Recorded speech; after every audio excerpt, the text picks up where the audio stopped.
اللہ صلی اللہ تعالی علیہ وسلم۔ دوستان محترم، وقت اتنا مختصر ہے کہ میں کسی تفصیلی گفتگو کا آغاز بھی نہیں کر سکتا جب تک امیر محترم تشریف لاتے ہیں۔ میں کچھ ضروری باتیں آپ تک پہنچانے کی کوشش کر رہا ہوں۔ دوستان محترم، اللہ کے رسول صلی اللہ علیہ وآلہ وسلم جو دین لے کر ہم تک آئے، وہ قرآن ہو، وہ سنت ہو، حضور کے فرامین ہو، ارشادات ہو، جو کوئی بھی دین ہے، وہ دین اللہ کے رسول صلی اللہ علیہ وآلہ وسلم نے صبح قیامت تک کے لیے عطا فرمایا، اور اس دین کو سب سے پہلے اللہ کے رسول صلی اللہ علیہ وآلہ وسلم نے جن تک پہنچایا وہ صحابہ کرام اور اہل بیت اطہار کی پاکیزہ جماعت ہیں۔ مجدد الف ثانی شیخ احمد سرہندی، جن کی یہ کتاب ہے مکتوبات امام ربانی، اس کتاب میں امام ربانی مجدد الف ثانی شیخ احمد سرہندی رضی اللہ تعالی عنہ نے کئی مقامات پر اس بات کو ذکر فرمایا ہے۔ یہ مکتوبات کی پہلی جلد ہے اور اس کا مکتوب نمبر 80 ہے۔ مجدد الف ثانی فرماتے ہیں، مبلغان شریعت جمیع اصحابن، یعنی شریعت کو ہم تک پہنچانے والے تمام صحابہ کرام ہیں۔ قرآن مجید کی جتنی بھی آیتیں ہیں، وہ آیتیں جب کتابی شکل میں جمع کی گئی اور قرآن دو تختیوں کے درمیان جمع ہوا، اور صدیق اکبر رضی اللہ تعالی عنہ نے حضرت عمر کے مشورے پر جب قرآن جمع کرنے کا حکم دیا تو مجدد الف ثانی رضی اللہ تعالی عنہ ارشاد فرماتے ہیں، ہم چنی قرآن از ہر واحد آیتن فما فوقہا گرفتہ جمع ساختہ ان، یعنی پورا قرآن مجید جو ایک جگہ جمع ہوا ہے وہ ایسا نہیں ہے کہ کسی ایک صحابی کو پورا قرآن یاد تھا اور بیٹھ کے لکھ لیا گیا، بلکہ تمام صحابہ کرام کے پاس، ہر ایک کے پاس سے کوئی نہ کوئی آیت ملی جو قرآن میں لکھی گئی۔ اس طریقے سے شریعت اور قرآن کو ہم تک پہنچانے والی جماعت کا نام مجدد الف ثانی فرماتے ہیں جماعت صحابہ ہیں۔ اب میں اس ٹاپک پر جگہ جگہ جہاں جہاں جاتا ہوں اس پر کیوں خطاب کرتا ہوں، اور یہ مسئلہ میں اپنی قوم کو سمجھانے کی کوشش کیوں کرتا ہوں؟ آپ کو یاد ہوگا کسی زمانے میں ہندوستان میں بھی یہ آوازیں اٹھی تھی کہ قرآن سے اتنی آیتوں کو نکال دیا جائے، قرآن سے ان پاروں کے اندر ان آیتوں کو نکال دیا جائے، لیکن دنیا نے اپنی پوری طاقتیں لگا دی، اس کے باوجود آیتیں تو کیا، ایک آیت بھی کوئی نکال نہ سکا، اور آیت تو کیا کوئی زبر زیر بھی ہٹا نہ سکا۔ جب دنیا نے یہ دیکھ لیا کہ قرآن کی آیتوں کو نکالنے کی بات کی جائے گی تو کوئی نہیں مانے گا، قرآن کی آیتوں کو حذف اور مٹانے کی بات ہوگی تو اسے کسی صورت پر تسلیم نہیں کیا جائے گا، تو دنیا نے اپنا پینترا بدلا، اور وہ پینترا یہ بدلا کہ جن صحابہ کرام نے قرآن کو جمع کیا ہے انہی کو مشکوک ٹھہرا دیا جائے، انہی کو ڈاؤٹ فل بنا دیا جائے، انہی کی عدالت، انہی کے تقوی، انہی کی پرہیزگاری، انہی کی ثقافت اور ان کا دین میں معتبر ہونا، اسے ہی شک والا بنا دیا جائے، تاکہ جب یہ صحابہ مشکوک ہو جائیں گے تو پھر ان کا جمع کیا ہوا قرآن خود بخود مشکوک ہو جائے گا، خود بخود اس سے اعتبار اٹھ جائے گا۔ یہ بات میں اپنی طرف سے نہیں کہتا، یہ بات بھی امام ربانی مجدد الفسانی نے اپنی مکتوبات شریف کے اندر لکھی ہے کہ جب صحابہ کرام سے اعتبار اٹھ جائے گا تو پھر قرآن سے اعتبار اٹھ جائے گا، شریعت سے اعتبار اٹھ جائے گا۔ اس لیے ضرورت اس امر کی ہے کہ اگر قرآن کی حفاظت مقصود ہے، شریعت کی حفاظت مقصود ہے، تو پھر صحابہ اور اہل بیت میں سے ہر ذات کی عظمت و احترام کی حفاظت مقصود ہے۔ اب اس سلسلے کے اندر صحابہ کرام رضوان اللہ تعالی علیہم اجمعین کا معاملہ کیا ہے؟ میں قرآن مجید سے 3 آیتیں پڑھتا ہوں۔ یہ میرے پاس ہے اسد الغابہ فی معرفت صحابہ، اس کی پہلی جلد ہے، اور اس میں 3 آیتیں اس بات پر جمع کی گئی ہیں کہ صحابہ کرام علیہم الرضوان یہ معمولی شان کے مالک نہیں ہیں۔ قرآن میں 3 مقامات پر ایسی آیتیں رب نے نازل فرمائی جس میں اللہ نے ذکر فرمایا، محبوب تیرے صحابہ کو تیری سنگت کے لیے تیرے رب نے چنا ہے۔ صحابہ کا انتخاب، صحابہ کا چناؤ، یہ اللہ جل مجدہ الکریم نے کیا ہے۔ اگر ہمارے نبی بھی اپنے صحابہ کو اپنے لیے چنتے تو امتی پر فرض تھا کہ نبی کے چناؤ پر اعتراض نہ کرتا، امتی پر لازم تھا کہ نبی کے چناؤ کے اوپر کوئی شک نہ کرتا، مگر یہاں تو معاملہ اتنا آگے بڑھ گیا کہ جو رب علیم بذات صدور ہیں، جو رب جانتا ہے کہ جنہیں میں آج چن رہا ہوں ان کا کل کیسے گزرے گا، پرسوں کیسے گزرے گا، ہفتہ، مہینہ، سال، 2 سال، 10 20 سال، زندگی کی آخری سانس تک یہ کیسے رہیں گے۔ میں اور آپ اگر کسی کو چنیں تو ممکن ہے کہ چناؤ میں خطا کر جائیں، ممکن ہے کہ ہم جسے وفادار سمجھے وہ وفادار نہ ہو، مگر جسے رب ذوالجلال چن لے، جسے رب العالمین منتخب کر لے، تو پھر رب کے چناؤ میں کوئی غلطی نہیں ہوتی، رب کے چناؤ کے اندر کوئی خطا نہیں ہوتی۔ اللہ عالم الغیب والشہادہ ہے، وہ رب قرآن مجید میں ارشاد فرماتا ہے، وَجَاهِدُوا فِي اللَّهِ حَقَّ جِهَادِهِ هُوَ اجْتَبَاكُمْ۔ اے محبوب تیرے صحابہ وہ ہیں جنہیں تیرے رب نے چن لیا ہے۔ اللہ کا چناؤ، اللہ کا انتخاب، قرآن کی ایک آیت، دوسرے مقام پر اللہ جل مجدہ الکریم قرآن مجید میں ارشاد فرماتا ہے، وَسَلَامٌ عَلَىٰ عِبَادِهِ الَّذِينَ اصْطَفَىٰ، اور سلام ہو ان بندوں پر الَّذِينَ اصْطَفَىٰ جن میں سے ہر ایک رب کا چنا ہوا ہے۔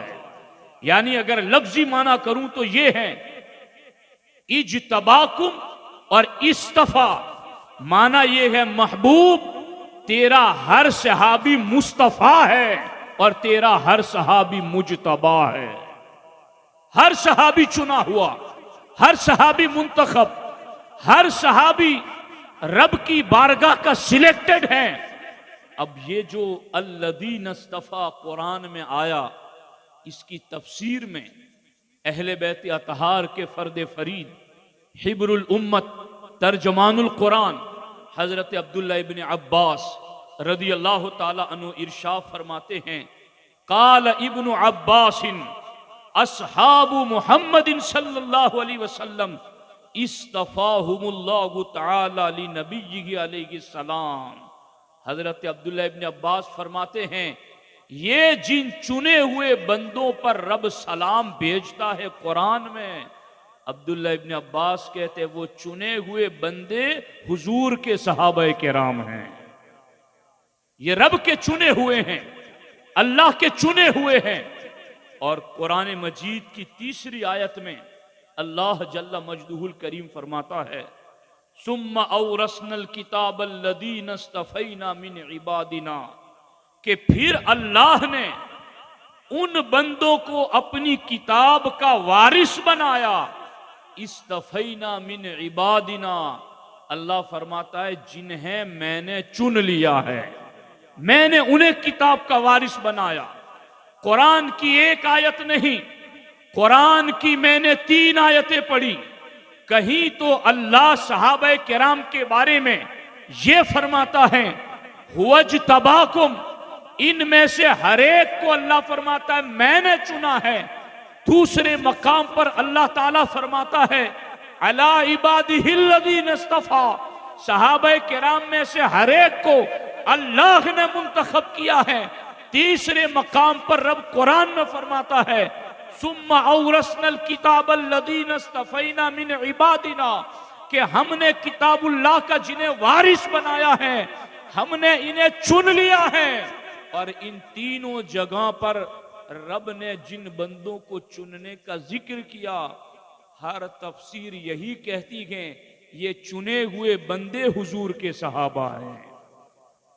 اب یہاں پر جب یہ بات سمجھ میں آ گئی کہ صحابہ کرام اللہ کا چناؤ ہے، اللہ کا انتخاب ہے، تو میرے بھائیوں کیا آپ کو پتا ہے کہ چننے والے کے چناؤ پر اعتراض کرنا یہ حقیقت میں کس پر اعتراض کرنا ہے؟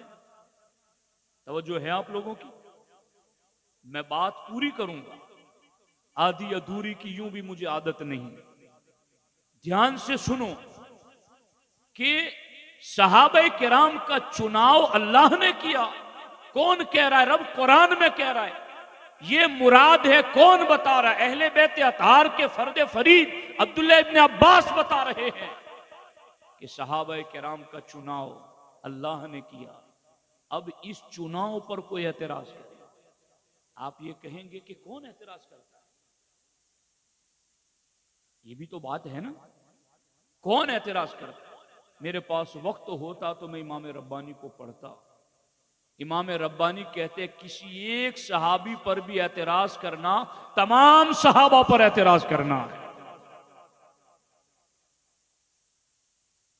آج حضرت امیر معاویہ رضی اللہ تعالیٰ عنہ پر، حضرت عمرو بن عاص رضی اللہ تعالیٰ عنہ پر، حضرت مغیرہ بن شعبہ رضی اللہ تعالیٰ عنہ پر سنی اسٹیجوں سے ترچھی زبان میں وار کیے جاتے ہیں، ان پر تان کیا جاتا ہے اور ان کے حوالے سے غلط پروپیگنڈے پھیلائے جاتے ہیں۔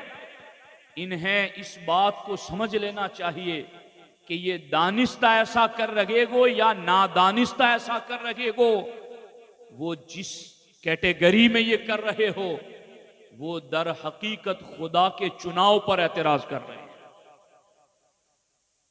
اب دیکھو اعلیٰ حضرت کیا لکھتے ہیں، یہ ہے فتح رضویہ شریف کی 29ویں جلد، اور امام اہل سنت کون ہیں؟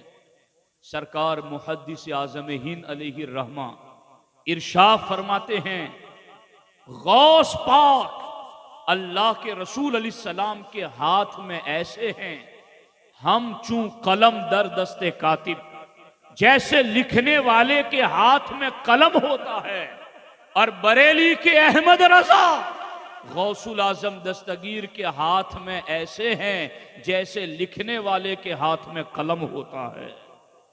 احمد رضا نے اپنی مرضی اور طبیعت سے کچھ نہیں لکھا، محدث اعظم فرماتے جو لکھا ہے غوث پاک کی مرضی سے لکھا ہے۔ اب کیا لکھا ہے؟ فرماتے ہیں یہاں پر آفتاب نیم روز سے روشن تر، یعنی دوپہر کے سورج سے بھی زیادہ یہ بات روشن اور چمکدار ہے کہ محبت کرنے والا جب قدرت پاتا ہے تو اپنے محبوب کو بروں کی سنگت سے بچاتا ہے۔ محبت کرنے والا اگر اس کو کنٹرول اور قدرت ہو تو اپنے محبوب کو بروں کی سنگت سے بچاتا ہے۔ اب محبت کرنے والا یہاں رب العالمین اور محبوب محبوب رب العالمین. اب محبوب کے لیے دوستوں کو چننا ہے تو محبت کرنے والے کو اگر قدرت ہو تو اپنے محبوب کے لیے برے دوستوں کو نہیں چنتا.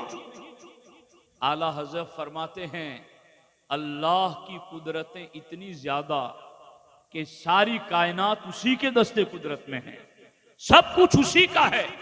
جب اس قدرتوں والے رب نے اپنے محبوب کے لیے دوستوں کو چنا اور منتخب کیا, اب اعلی حضرت فرماتے ہیں نتیجہ یہ ذکر کرتے ہیں اگر کوئی اس چناؤ پر اعتراض کرتا ہے تو معاذ اللہ وہ اللہ کی قدرت پر اعتراض کرتا ہے, اور دوسرا اعتراض اس بات پر کرتا ہے کہ حضور اللہ کے سب سے بڑے محبوب نہیں ہیں, کیونکہ سب سے بڑے محبوب ہوتے تو ان کے لیے دوستوں کو بھی تو ویسا ہی چنا جاتا.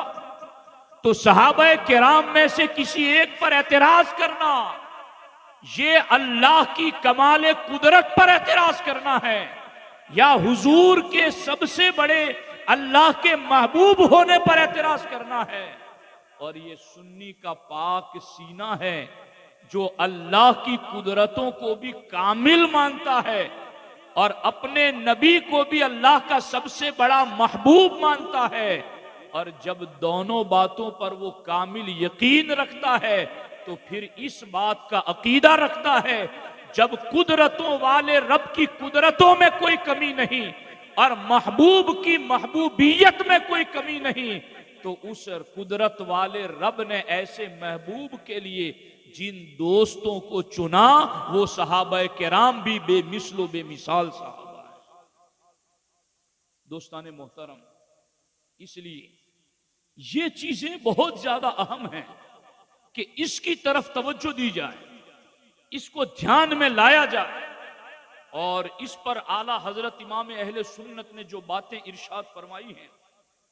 کچھ لوگ تاریخ کے تنکے لے کر آتے ہیں, تاریخ میں یہ لکھا ہے, فلاں جگہ یہ لکھا ہے, فلاں جگہ یہ لکھا ہے. میرے ساتھیوں, آج سوشل میڈیا کا دور ہے, کون کہاں کس کے کان میں پھونک مارتا ہے, کون کس کو سنتا ہے اور کون کس کو میسج فارورڈ کرتا ہے ہمیں نہیں پتا, لیکن ہمیں یہ پتا ہے کہ من لم یعرف احوال الزمان فہو جاہل, کہ جو حالات زمانہ سے بے خبر ہے وہ عالم نہیں ہے. ہمیں حالات زمانہ کی خبر ہے کہ ہمیں بات کرنی کیا ہے. وہ بات یہ ہے کہ صحابہ کرام رضوان اللہ تعالی علیہم اجمعین کے حوالے سے اگر کوئی تاریخ کی بات لاتا ہے تو یاد رکھنا تاریخ کوئی معتبر ایتھنٹک حوالہ نہیں ہے. ہمارے لیے مضبوط حوالہ قرآن مجید ہے. تاریخ ہر دور میں جو لکھی گئی وہ اپنے دور کے دباؤ میں لکھی گئی, اور تاریخ کے لکھنے میں کوئی سند کا لحاظ نہیں رکھا گیا. جس سے سنا اس کو لکھ لیا. حدیث کی طرح کہ فلاں نے فلاں سے سنا, ایسا اہتمام تاریخ میں نہیں ہوتا. تاریخ تنکوں کا جوڑ ہے. اب ایک طرف تاریخ یہ کہتی ہے معاذ اللہ کہ فلاں صحابی ایسے تھے, ویسے تھے, ایسے تھے, ویسے تھے, اور دوسری طرف قرآن یہ کہتا ہے وَكُلًّا وَعَدَ اللَّهُ الْحُسْنَى, محبوب تیرا ہر صحابی جنتی ہے. ایک طرف تاریخ کچھ اور کہتی ہے اور دوسری طرف قرآن کہتا ہے رضی اللہ عنکم ورضوا عنہ, محبوب تیرے ہر صحابی سے اللہ بھی راضی ہو گیا اور وہ اللہ سے راضی ہو گئے. محبوب تیرا ہر صحابی وہ ہے اولئک کتب فی قلوبہم الایمان, کہ محبوب تیرے ہر صحابی کے دل پر ہم نے ایمان کی مہر لگا دی ہے. رب قرآن میں کہتا وَزَيَّنَهُ فِي قُلُوبِهِمُ الْإِيمَانِ, کہ محبوب کے صحابہ کے دلوں میں اللہ کہتا ہے میں نے ایمان کو سجا دیا ہے.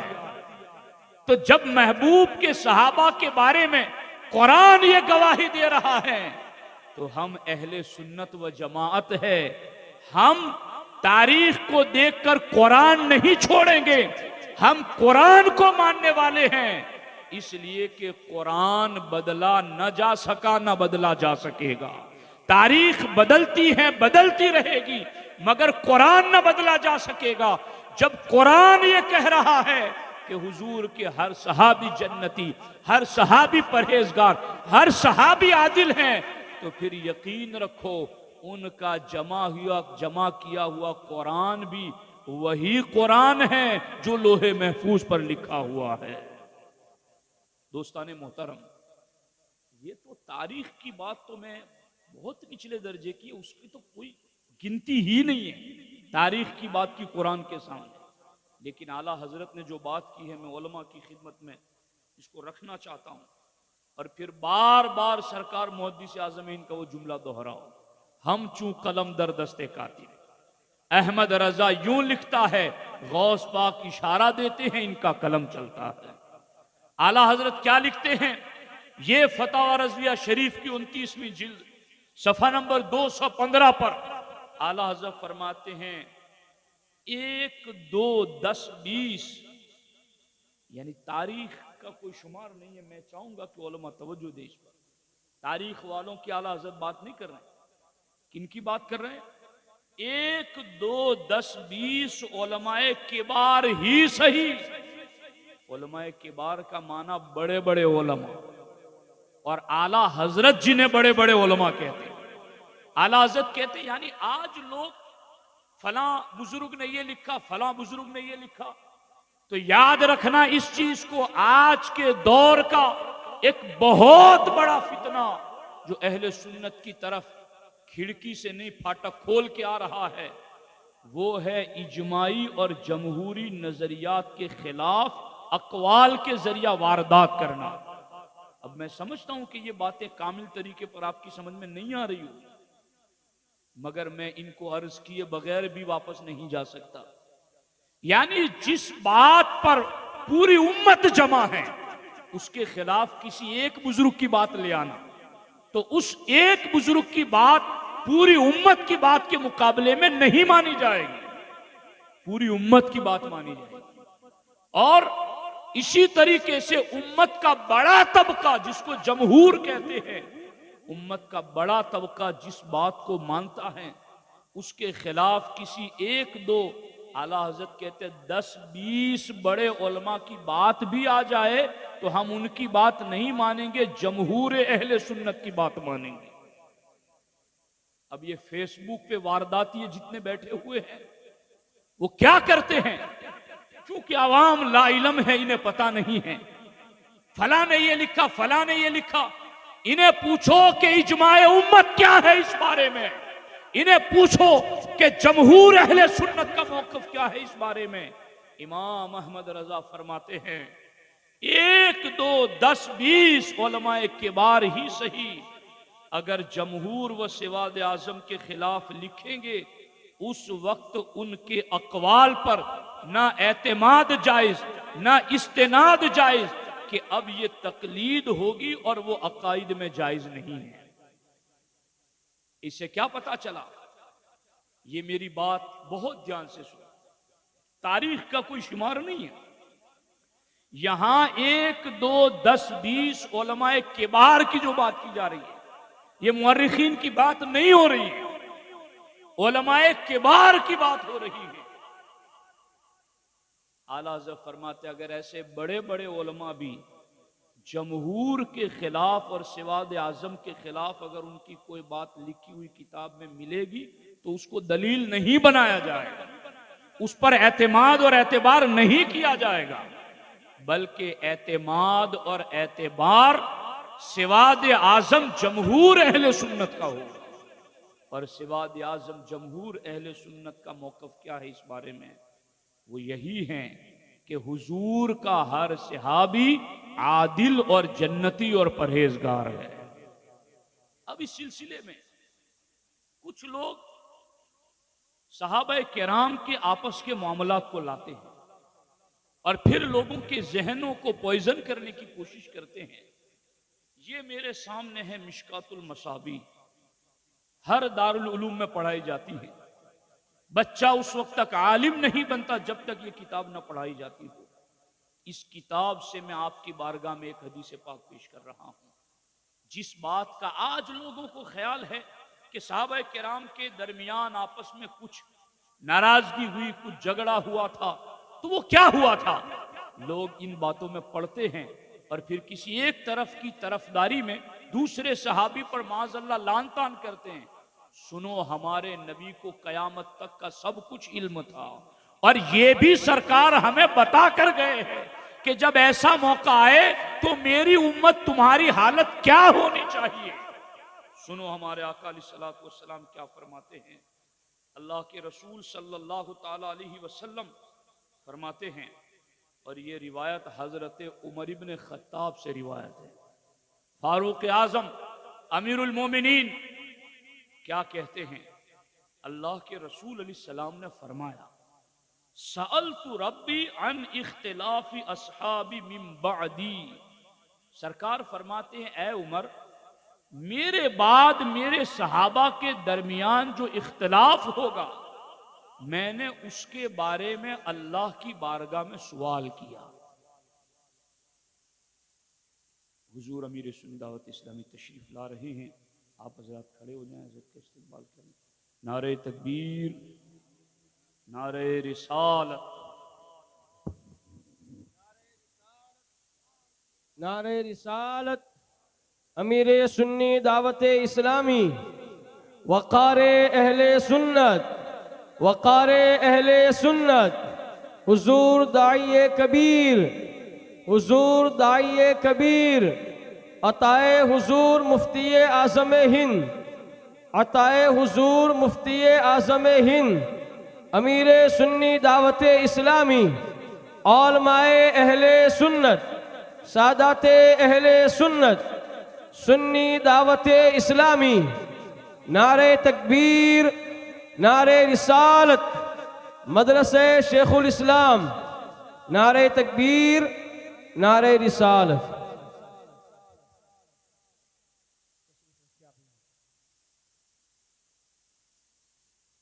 درود شریف پڑھ لیں ایک مرتبہ۔ اللہم صلی علی سیدنا مولانا محمد معدن الجود والکرم منبع العلم والحلم والحکم والہ الکرام وابنہ الکریم وبارک وسلم۔ دوستان محترم، میں اس پوائنٹ پر آپ کے سامنے گفتگو کر رہا تھا، اور پوری گفتگو کا خلاصہ یہ ہے کہ اللہ کے رسول صلی اللہ علیہ وسلم نے جو دین قیامت تک کے لیے دیا ہے، اس دین کو امت تک پہنچانے والی جماعت صحابہ اور اہل بیت ہیں۔ مجدد الفسانی فرماتے ہیں، مبلغان شریعت جمیع صحابہ، کہ تمام صحابہ نے مل کر شریعت اور قرآن ہم تک پہنچایا ہے۔ اگر کسی ایک صحابی کے بارے میں بھی ڈاؤٹ پیدا کر دیا جائے کہ یہ عادل اور پرہیزگار نہیں تھے، تو مجدد الفسانی فرماتے یہ پورے قرآن پر اعتراض کرنا ہے، پوری شریعت پر اعتراض کرنا ہے۔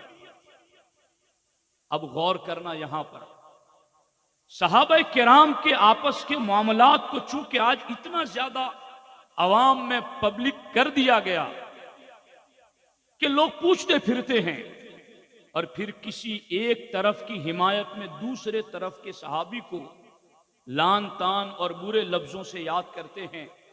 ہمارے آقا جو قیامت تک کا سارا علم رکھتے ہیں، وہ سب کچھ ہمیں بتا کر گئے ہیں کہ ایسا ہوگا تو میری امت تمہیں کرنا کیا ہے۔ حضرت عمر کہتے ہیں، حضور نے مجھے بتایا، سألت ربی عن اختلاف اصحاب من بعدی، اے عمر، میں نے اپنے بعد میرے صحابہ کے درمیان جو اختلاف ہونے والا تھا اس کے بارے میں اللہ کی بارگاہ میں سوال کیا، فأوحى الیہ، تو اللہ تعالیٰ نے مجھ پر وحی نازل کی، اور اللہ تعالیٰ نے فرمایا، یا محمد ان اصحابک عندی بمنزلۃ النجوم فی السماء، اے میرے محبوب، تیرے سارے صحابہ، ان اصحابک، محبوب تیرے تمام صحابہ، میری بارگاہ میں ویسے ہی روشن اور چمکدار ہے جیسے آسمان میں ستارے ہوتے ہیں.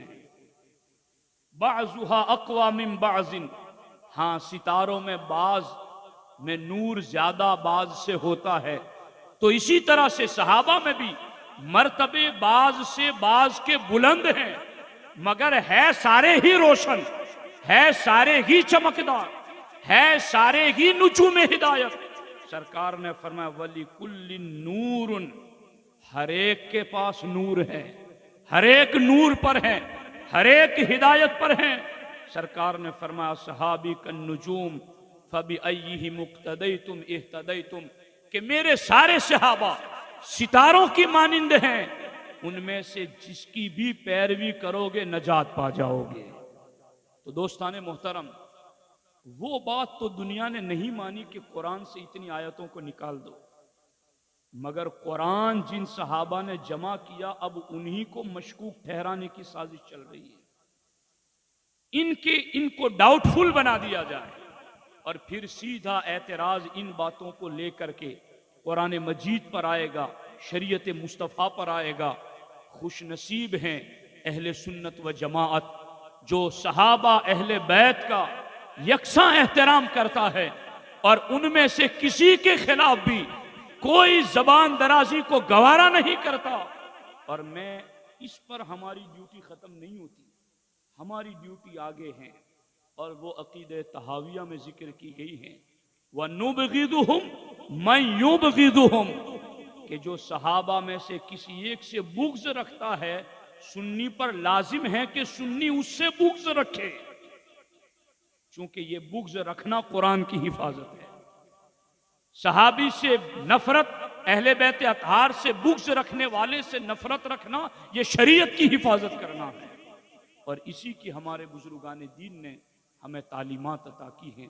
دوستان محترم، تو یہ کچھ اہم ضروری باتیں تھی جو میں نے آپ کی خدمت میں رکھی ہیں. ان باتوں کو یاد رکھنا ہمارے لیے بے حد لازم اور ضروری ہیں تاکہ آگے ہمارے اعمال میں نکھار پیدا ہو سکے اور اعمال اللہ کی بارگاہ میں مقبول ہو سکیں. حضور دائی کبیر وقار اہل سنت ہمارے درمیان جلوہ بار ہیں. آج نوری تربیتی سینٹر سنی دعوت اسلامی شاخ جمبوسر کے زیر اہتمام مدرسہ شیخ الاسلام ہیرا اسلامیات کا اوپننگ حضور دائی کبیر کے مبارک ہاتھوں سے ہوا. اور آپ جانتے ہیں کہ ناپا تڑپد میں پچھلے 1 سال سے سنی دعوت اسلامی نے ایک ماحول پیدا کیا ہے اور بچوں کی تعلیم، تربیت، عورتوں مردوں میں اجتماعات کے حوالے سے ایک نمایاں خدمت انجام دی ہیں. اور بالخصوص یہاں کے ہمارے نوجوان ساتھی، ہمارے سادات کرام، ان سب کی بھرپور محنتیں، ان کی شفقتیں اور ان کا تعاون شامل رہا. اسی وجہ سے یہ کارواں دن بدن اہل سنت کی خدمت میں مصروف سے مصروف تر نظر آتا ہے. انشاءاللہ الرحمن اسی طریقے سے اگر آپ تعاون کرتے رہیں گے، اپنے بچوں کو مدرسے میں بھیج کر بہتر سے بہتر تعلیمات دلوائیں گے، تو انشاءاللہ الرحمن وہ دن دور نہیں کہ جو ایک ذہن میں لوگوں کے تھا کہ وانٹا میں اہل سنت رہتے ہیں، ادھر وہ لوگ رہتے ہیں، انشاءاللہ ہر علاقہ ہی اہل سنت کا علاقہ ہے. تو اس کے لیے بس ہمیں کمر کس کے خدمت کرنی ہے. ہمارے علماء مبلغین آپ کے لیے وقت دیتے ہیں اور تیار رہتے ہیں. آپ سے گزارش ہے کہ اس میں مزید اپنی ہوش مندی دکھا کر کے اس کے لیے کچھ کر گزرنے کی کوشش کریں. اللہ رب العزت کی بارگاہ میں دعا ہے کہ اللہ جل مجدہ الکریم عالمی تحریک سنی دعوت اسلامی کے اسی طرح سے فیوز و برکات سے عالم اسلام کو فیضیاب فرمائے، منور، مستفیض اور مستنیر فرمائے. اور اللہ تبارک و تعالی ان سادات اہل سنت اور ہمارے امیر محترم کا سایہ کرم اسی طرح سے ہمارے سروں پر سلامت رکھے. السلام علیکم ورحمۃ اللہ وبرکاتہ.